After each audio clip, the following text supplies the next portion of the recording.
Après que l'arche de Dieu fut enlevée du tabernacle à Shiloh, elle n'y retourna plus jamais.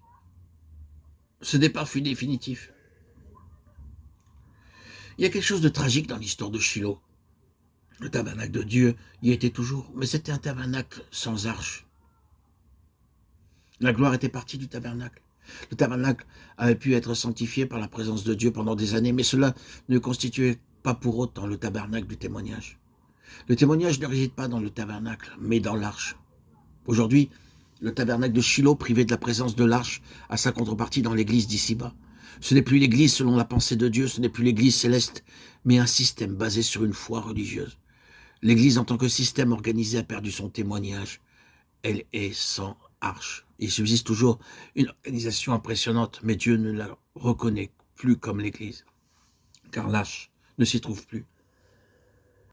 Son caractère céleste a été perdu de vue.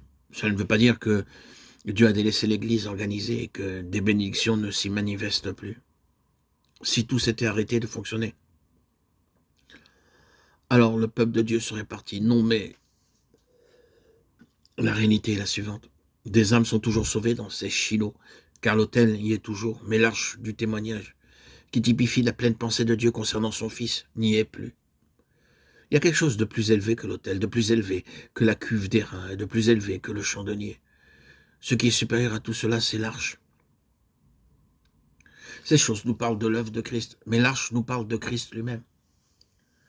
Dans le tabernacle, dans le lieu saint et dans le parvis, il y a beaucoup de choses qui nous parlent de ce que le Seigneur a fait pour nous. Mais cependant, le lieu très saint est vide.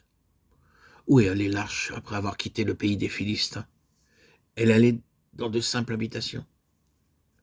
La première fut celle d'Abinadav. Pendant 20 ans, le témoignage du Seigneur s'est trouvé dans la maison de cet homme. Ensuite, l'arche a été transportée dans la maison d'Obed-Édom de Samuel 6. Ces demeures étaient insignifiantes comparées au tabernacle. Si vous voulez quelque chose de grand, vous devez aller au tabernacle à Shiloh. Mais si vous voulez l'arche, il faudra aller ailleurs, car le lieu du témoignage, ce n'est pas là où est le tabernacle, mais là où se trouve l'arche. Voulons-nous aller dans un tabernacle sans arche? Dans le tabernacle, tout l'environnement de l'adoration est majestueux et impressionnant. Mais la gloire est partie, car l'arche est partie. Les croyants aujourd'hui doivent choisir être un grand tabernacle sans arche ou une petite maison dans laquelle l'arche se trouve. Dans le psaume 118, 56, 60, Dieu déclare sans ambiguïté qu'il a abandonné le tabernacle à Shiloh.